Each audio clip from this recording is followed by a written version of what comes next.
Hello everyone, this is Avinash Mishra and you are watching my gardening YouTube channel wow gardening. आज मैं आपके साथ दोस्तों शेयर करने वाला हूँ अडेनियम प्लांट्स की अपडेट्स। यानी कि मैंने आपके साथ दो तरह के अडेनियम प्लांट्स को शेयर किया था। पहले वो जो दो मेरे पास पहले से ही अरेबिकम की वैरायटीज़ अवेलेबल थी, उसको मैंने आपको रिपॉट करना बताया था, जो कि मैंने घर पे ही सीमेंट DIY पॉट बनाना आपको बताया था। उसके साथ साथ उसमें आपको रिपोर्टिंग भी करना बताया था, उसका सॉइल मिक्सचर कैसे रखना है वो भी बताया था। उसके बाद दोस्तों आता है ये मेरा नया रोज़ी अडेनियम का प्लांट्स, जिसका आप देख सकते हैं अभी भी टैग मैंने लगा रहने दिया ताकि जब इसमें फ्लोरिंग आए तो मुझे पता लग सके। तो देखिए, इसको भी मैंने जो है रिपोर्ट किया हुआ था, और रिपोर्टिंग के तो खैर मैंने इसकी वीडियो नहीं बनाई थी, बट सेम जैसे मैंने इस वाले प्लांट्स को रिपोर्ट किया था वैसे सेम इनकी भी रिपोर्टिंग की इसी सॉइल मिक्सचर में। तो देखिए इनकी जो है ये ग्रोथ कितनी अच्छी चल रही है। ये वही वाले जो अडेनियम है जो मैंने ऑनलाइन परचेज़ किए थे, मैंने उसका भी आपके साथ शेयर किया था वीडियो। तो आपने वो नहीं देखा है तो जाके ज़रूर देखिएगा, और उस प्लांट्स को कैसे बनाना है और रिपोर्टिंग का वीडियो भी मैंने शेयर किया है, तो उसको भी जाकर ज़रूर वॉच कीजिएगा और बताइएगा कि वीडियो कैसी लगी। तो देखिए, आप जो है मैं फ़िलहाल इस वीडियो में आपको ये दिखाना चाहता हूँ कि इसके जो कंडीशन है वो कैसे चल रही है, क्योंकि मैंने आपको एक बार इसकी दिखाया था कि दोनों प्लांट में जो है रूट रॉट की प्रॉब्लम आ गई थी, और ख़ास करके जो है मॉनसून या रेनी सीज़न में कुछ ज़्यादा ही प्रॉब्लम में आते हैं अडेनियम, क्योंकि अल्टरनेटिव डेज़ पे या रेगुलर बेसिस पे जो है पानी गिरता रहता है। उस कारण से जो है अडेनियम के लिए थोड़ा सा प्रॉब्लम क्रिएट हो जाती है रूट रॉट की। तो देखिए, ये जो मेरे प्लांट हैं इसमें जो है रूट रॉट की प्रॉब्लम हुई थी। अगर आपको मैं दिखा पाऊँ, ये जो आप हिस्सा इसका देख पा रहे होंगे ना, यहाँ पे एक फिंगर जितना गैप है, ये पूरा हिस्सा दोस्तों रूट रॉट हो गया था। इसका ट्रीटमेंट भी मैंने आपके साथ शेयर किया था कि अगर आपके भी प्लांट में रूट रॉट की प्रॉब्लम हो जाती है तो आप उसे कैसे ट्रीट कर सकते हैं और प्लांट्स को फिर से हेल्दी ग्रो कर सकते हैं। तो देखिए, वो आप वीडियो भी ज़रूर देखिएगा।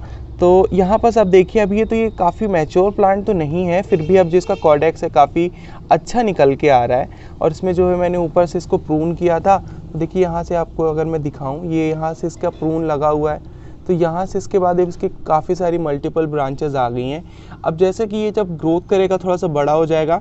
अभी तो मैंने इसको इसलिए नहीं किया है कि फिर कहीं इसमें फंगस वगैरह की प्रॉब्लम ना लगे, इसलिए भी मैंने इसको नहीं हटाया है। कुछ जब इसमें फ्लोरिंग होगी उसके हिसाब से फिर मैं इसको थोड़ा सा लाइट प्रून कर दूँगा। बात आती है सेकंड वाले की, तो अब आप इसका कॉर्डेक्स देख सकते हैं। ये जो है मेरा अब काफ़ी मैच्योर प्लांट होने लग गया है। लीव्स का साइज़ देखिए, और देखिए सबसे अच्छा जो है प्लांट अच्छा ग्रो कर रहा है उसका साइन ये होता है कि आपकी जो लीव्स है ना, आप सबसे पहले साइन यही देती हैं, क्योंकि अब ये जो अच्छी तरीके से ओपन है और लस्ट ग्रीन कलर की हो रही हैं। अगर प्लांट थोड़ा सा भी आपको डिस्टर्ब रहता है तो फिर वो उसकी जो लीव्स रहती हैं वो श्रिंक होने लगती है, या तो उसमें कुछ न्यूट्रिएंट्स की कमी रहती है, या तो आपको सीधा सा दिखाता है प्लांट्स की साइन आपका प्लांट रूट रॉट होने लग गया है। तो आप जो है नज़रअंदाज मत किया करिए, थोड़ा सा इसको चेक कर लिया करिए। इसका कॉर्डेक्स अगर आपको थोड़ा सा भी ऐसा पिलपिला सा लग रहा है, यानी कि लग रहा है ये थोड़ा सा ख़राब होने में उसमें आ गया है, तो आप इसमें तुरंत इसको निकाल कर दोस्तों इसमें जो है एंटी फंगल या फंजीसाइड आप इसमें डाल सकते हैं लिक्विड बना के, या तो आप इसमें पाउडर अप्लाई कर दीजिएगा, तो काफ़ी जल्दी दोस्तों ये रिकवर हो जाएगा। आप ऐसा नहीं करेंगे तो आप अपने प्लांट्स को बचा नहीं पाएंगे। मैं इसलिए आपको ये बता रहा हूँ क्योंकि मेरा एक्सपीरियंस कहता है, मैंने ये वाले जो प्लांट है पूरी तरीके से मतलब बहुत ही ख़राब कंडीशन हो चुकी थी, इसकी रूट रॉट इतनी ज़्यादा हो चुकी थी, मुझे पता ही नहीं चला। बाहर से बहुत ही अच्छी तरीके से ग्रो कर रहा था, अंदर ही अंदर दोस्तों इसकी रूट रॉट हो गई। और एक और जो रहता है ना, इसका कॉर्डेक्स दोस्तों काफ़ी श्रिंक करने लग जाता है। अगर आप इसमें दोनों कंडीशन होती है, या तो रूट रॉट की प्रॉब्लम होने में ऐसा करता है एडेनियम, या तो आप इसे अंडर वाटरिंग कर रहे हैं, उस कारण से भी दोस्तों इसका कॉर्डेक्स श्रिंक होने लगता है। तो आप अभी जो देख रहे हैं, इसके बाद अभी रेनी सीज़न स्टार्ट हुआ, जब मैंने इसको रिपोर्ट किया है तब इसकी ग्रोथ देखिए कितनी बेस्ट हो रही है। इसको एक चीज़ और है, जैसे आप सन फेस जिधर का भी रहता है मॉर्निंग का, तो आप उसको ना दोस्तों 10 दिन या 15 दिन उसको टर्न करते रहें, क्योंकि फिर लीव्स ना सन की तरफ को अट्रैक्ट होती हैं और एक तरफ को ही आपका प्लांट जो है झुकता चला जाता है। तो वो चीज़ को थोड़ा सा आप अवॉइड करिएगा और थोड़ा सा इसको घुमाते रह जाइएगा, तो काफ़ी अच्छा प्लांट आपका एक जैसे ही चारों तरफ से इसमें ग्रोथ देखेगी और लीव्स भी चारों तरफ से आएंगी, तो काफ़ी भरा भरा बुशी लगेगा। तो ये चीज़ का आप थोड़ा सा ख्याल रखिएगा। तो ये तो बात होगी दोस्तों मेरे ओल्ड अडेनियम के प्लांट्स की। और देखिए जो है इसमें मैंने आपको सॉइल मिक्सचर बताया था, ये जो मैंने सिंडर्स में इसको लगाया था, तो सिंडर में काफ़ी अच्छी तरीके से वाटर जो ड्रेन आउट भी हो जाता है मानसून का, और ये रूट रॉट की प्रॉब्लम भी नहीं आती। तो देखिए आपके सामने एग्जाम्पल भी है, क्योंकि आप कई बार पूछते हो कि आपने इसे यूज़ किया कि नहीं, आपने वीडियो में दिखाया, तो मैं आपको इसीलिए जो है इसकी अपडेट वीडियो दिखा रहा हूँ। मैंने जो घर पर ही बनाया था पॉट, उसी में मैंने लगाया है सिंडर से ही, जो आपको मीडिया शेयर किया था, और कितनी अच्छी और इसमें ग्रोथ हो रही है। अभी कुछ ही दिनों में दोस्तों इसमें फ्लोरिंग बर्ड्स भी आपको देखने के लिए मिलेंगे, अगर आएंगे तो मैं आपके साथ वो भी शेयर करूँगा। अब बात आ जाती है दोस्तों हमारे नए जो रोजी एडेनियम के प्लांट्स हैं उनकी ग्रोथ कैसे चल रही है। तो देखिए आप जो नया जब मैंने प्लांट लेके आया था तो उसमें एक भी लीव नहीं थी। तो देखिए इस वाले में अब लीव्स निकल के आ रही हैं। आप कंपेयर कर सकते हैं पुरानी जो एडेनियम्स की लीव्स होती हैं और इनमें थोड़ा सा डिफरेंट देखने के लिए मिलता है। इसकी जो वेन्स हैं वो दिख रही हो, बीच में थोड़ा सा रेडिश कलर है। और जो दूसरा वाला है दोस्तों इसमें भी आपको हल्की हल्की यहाँ से आप देख सकते हैं ये अब थोड़ा सा नई ग्रोथ पे आ रहा है। तो कुछ ही दिनों में दोस्तों हफ्ते भर के अंदर इसमें नई जो है लीव्स की ग्रोथ देखने के लिए मिल जाएगी। और एक्सपेरिमेंटल बेस पे दोस्तों मैंने इसमें जो है राइस हस्क से इसे ग्रो किया है। ये भी काफ़ी लाइट मीडिया रहता है और कोकोपीट का भी मैं यूज़ कर सकता था, बट कोकोपीट में मेरा जो है काफ़ी एक्सपीरियंस अच्छा नहीं है। कई बार मेरे प्लांट जो हैं ख़राब हो जाते हैं, इसलिए जो मैंने इस बार राइस हस्क पे और थोड़ा सा शिंडर ऐड किया है। तो अभी इसकी जो है ग्रोथ काफ़ी अच्छी तरीके से चल रही है।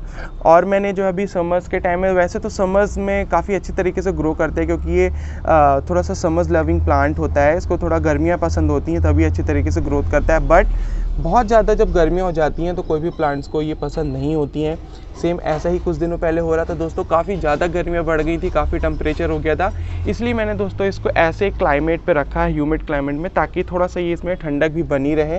और देखिए काफ़ी सारे प्लांट्स के बंच के बीच पे रहता है, जैसे मैं आपको कई बार अपनी वीडियो में बता चुका हूँ। तो ऐसे वाले एरिया पे दोस्तों प्लांट काफ़ी अच्छी तरीके से ग्रो करते हैं, काफ़ी खुश रहते हैं। तो हो सके तो आप ऐसी जगह पे इन्हें प्लेस कीजिएगा। इससे मॉर्निंग की सनलाइट लग जाती है, पर जो फुल डे तेज़ धूप रहती है ना दोस्तों वो नहीं लगती इसमें। मैंने ऐसी जगह से प्लेस किया है कि वो अवॉइड ही करवा देता हूँ मैं, क्योंकि सुबह की प्लांट में जो है सनलाइट ज़रूरी होती है। प्लांट उसे अच्छी तरीके से ले पाते हैं। पूरे दिन की जो सनलाइट में पड़े रहने के कारण फिर बर्निंग की प्रॉब्लम हो जाती है और प्लांट में जो फ्लावर्स आते हैं वो भी काफ़ी जल्दी से गिर जाते हैं।